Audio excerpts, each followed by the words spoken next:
In a packed ballroom at the Washington Hilton lit up like a stage set for high-stakes drama, the American Leadership Forum brought two former presidents together for the first time since Donald Trump's return to the White House, every seat filled with business suits, press badges, and a scattering of red MAGA hats, when the moderator stepped to the podium and announced the evening would focus on the future of American leadership, bridging divides and leading with strength. Trump was on his feet before she finished saying his name, bounding to the podium, adjusting the mic with a quick twist and launching straight into his familiar rolling cadence, telling the crowd they had done more in the last few years than most people thought possible.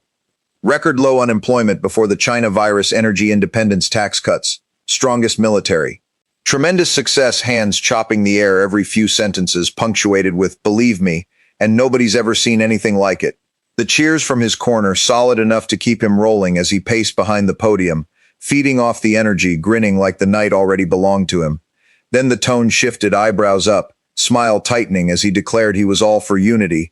But some people had 8 long years of beautiful speeches, very eloquent, very classy. And what did the country get? A lot of talk, a lot of promises, not much action. The polite clapping died fast. Heads turned toward Barack Obama, who sat perfectly still, face blank as if listening to the weather report. Trump leaned forward, voice dropping personal.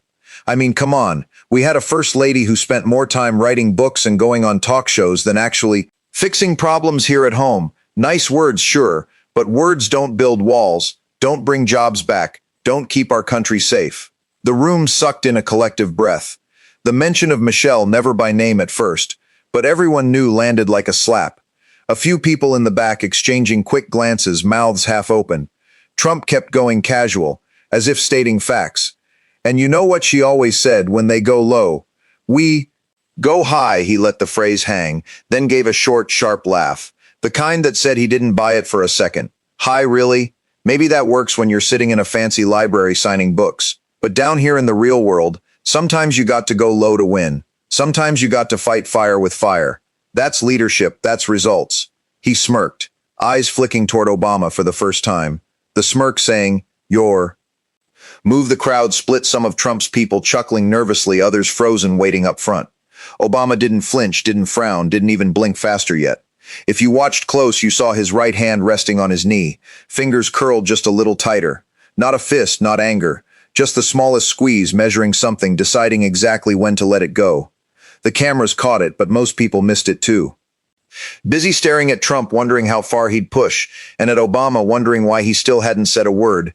Then Trump declared, "We're making America great again, and we're just getting started." The applause from his side louder, his face wearing that familiar confident expression, satisfied, cocky, like he'd already scored the knockout. But across the aisle, Obama's hands slowly relaxed, fingers spreading flat, the squeeze. Gone the calm back. Trump wasn't finished. He leaned in again, sensing the room hanging on every word, and decided to double down. "Let me be straight with you. Michelle Obama, great speaker, no doubt, very polished, very inspiring. But when you look at what actually got done, nothing, just nice speeches. Lots of talk about hope and change, but where was the change? Where were the results?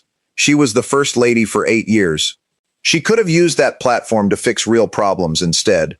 More books, more TV appearances, more words. Words are cheap, folks. Action is what matters." The room went dead quiet, heavier, thicker than before, a few people swallowing hard, phones still recording, but nobody moving. The mention no longer veiled. He'd said her name flat out and twisted the knife. Eyes flicked to Obama, who sat exactly as he had the whole time, back straight, hands resting light on his knees, face calm as a still pond. No frown, no tight jaw, no quick glance at an aide, just that steady, unblinking gaze fixed somewhere between the podium and the middle distance. His silence, not passive, but a wall, solid and growing taller. With every second Trump kept talking, Trump noticed eyes darting over quicker, searching for a reaction that wasn't coming. The lack of pushback seeming to bug him more than any comeback would have. He cleared his throat, forced a chuckle that didn't land right. "And you know it's not just her. The whole family got the same treatment. Endless praise, endless photo ops. But when push came to shove, what did we really see more of? The same talk, always talk. Still nothing from Obama. No flinch, no shift." Trump's grin tightening into something closer to a grimace. "I guess when you're that insulated, you don't have to get your hands dirty. Must be nice." The words hung sharper, aimed at the Obama family as a whole, a ripple through the crowd, soft gasps, a couple heads shaking slowly, but Obama stayed locked in place, breathing even expression unchanged.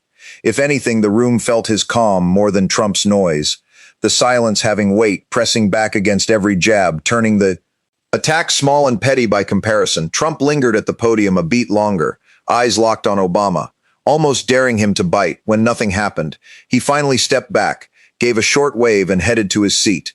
The applause scattered uncertain, more habit than enthusiasm. In the front row, a gray-haired former aide, still recording, gave a tiny, almost invisible shake of his head, then leaned half an inch toward the reporter next to him, voice low. He just crossed the line. That's not politics anymore. That's personal and dangerous. She nodded, scribbling fast. The applause faded into an uneasy hum, then silence swallowed the room again.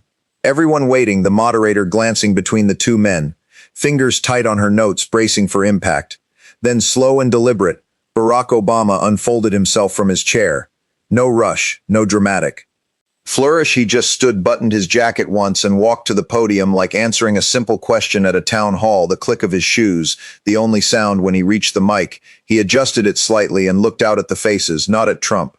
Not yet, you know, he began, voice low, and even the kind that makes you lean in without realizing.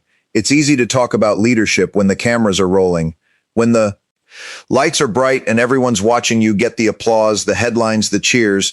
But real leadership, that happens when nobody's looking, when the decisions are tough and there's no crowd to impress. That's when character shows up or doesn't. He paused, letting the words settle the room, so quiet you could hear the faint whir of the air conditioning. Then he turned his head slow and looked straight at Trump for the first time. No anger in his eyes, just steady, clear, like looking through the man, not at him. You spent a good part of your time tonight talking about my wife, Obama said, still soft, almost conversational. Michelle, you said she was all talk, no action. You mocked her words.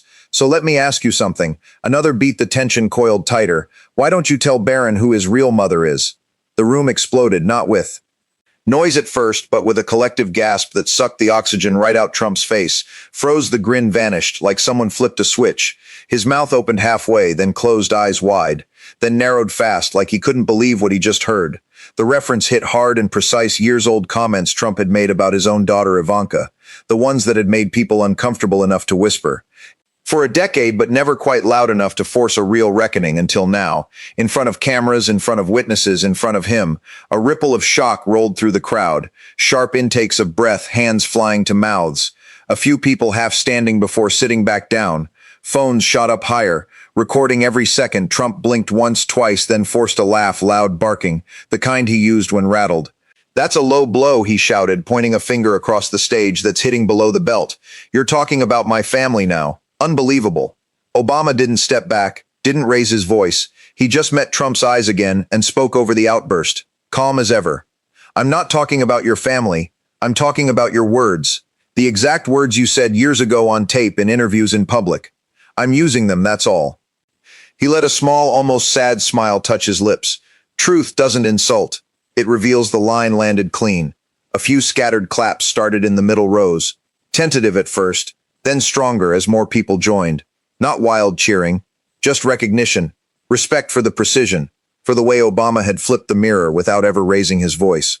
Trump's face flushed deeper red. He looked around, searching for backup, but the applause kept growing slow and steady, drowning out his protest. He sat back hard in his chair, arms crossed tight, jaw working like chewing something bitter.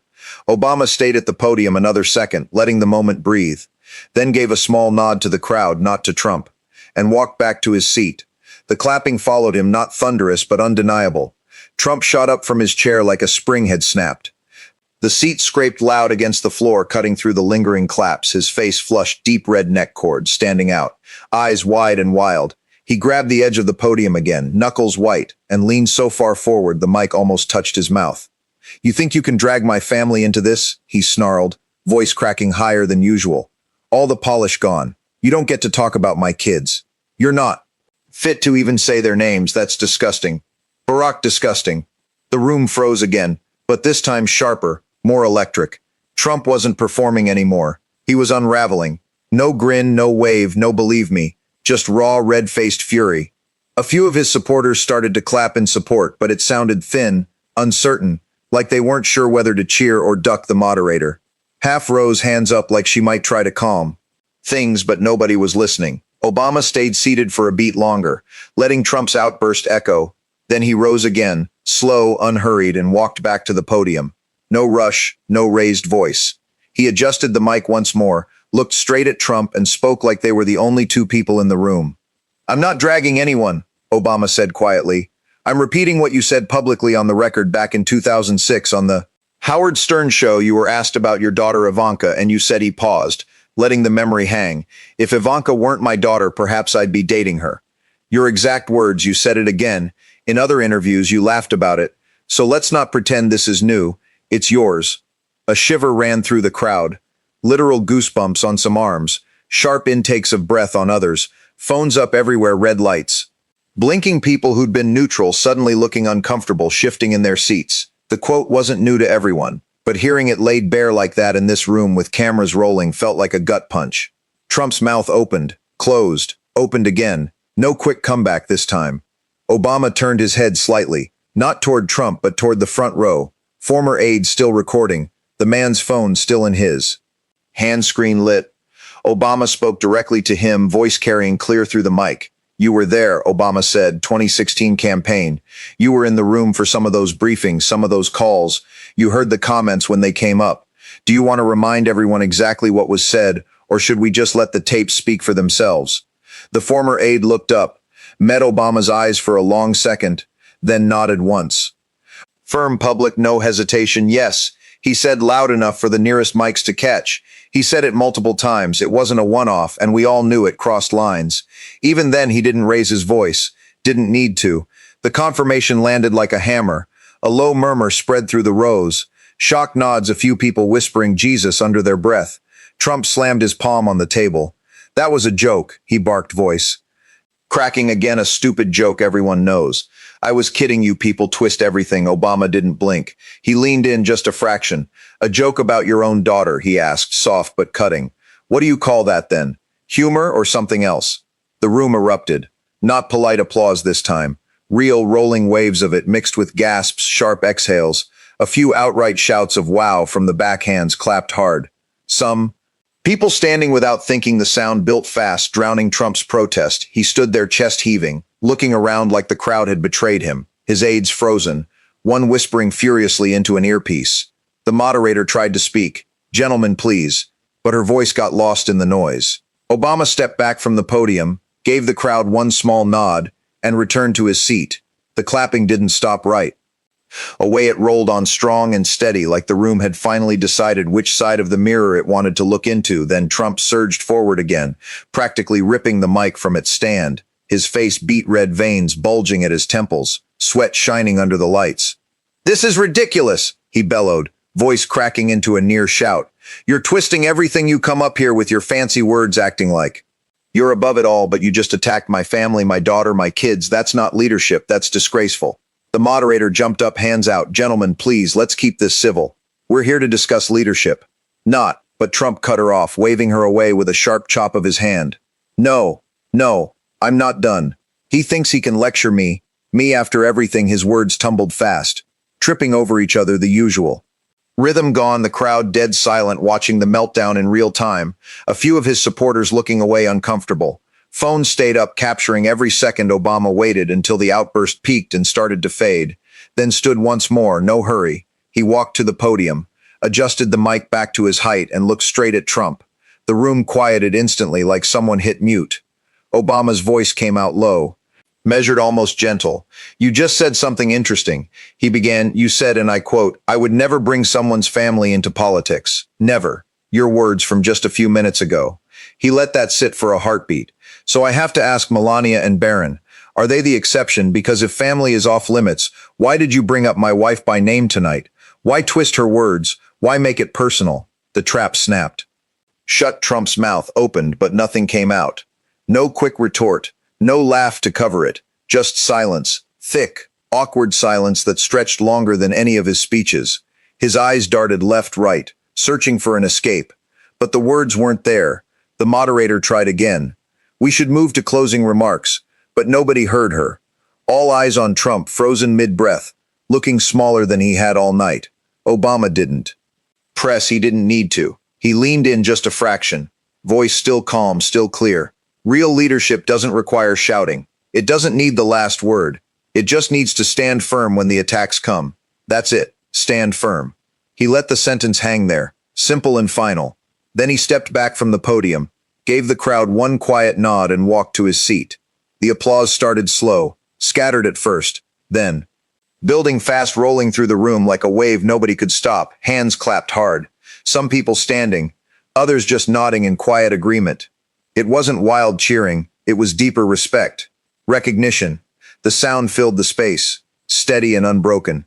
Trump didn't join in. He stayed seated, arms crossed tight across his chest, hands trembling just enough that the people closest could see it. His face blank now. No grin, no scowl, just empty. The moderator wrapped up quickly, thanking everyone, but her words barely registered. The lights stayed bright. The cameras kept rolling, but the energy had shifted for good. Obama stood last, shook a few hands on his way out. Calm smiles, quiet. Thanks to the organizers, he walked through the side door without looking back. Shoulders relaxed, steps even the hallway, lights catching him for a second. One man leaving a storm behind him, untouched by it, back in the ballroom. Trump remained in his seat under the glare of the overhead spots alone now. The applause had died down, the crowd starting to file out, but he didn't move, just sat there, staring at the empty podium, the echo of his own words still hanging in the air like smoke. The night was over, and the quiet one had walked away with everything that mattered.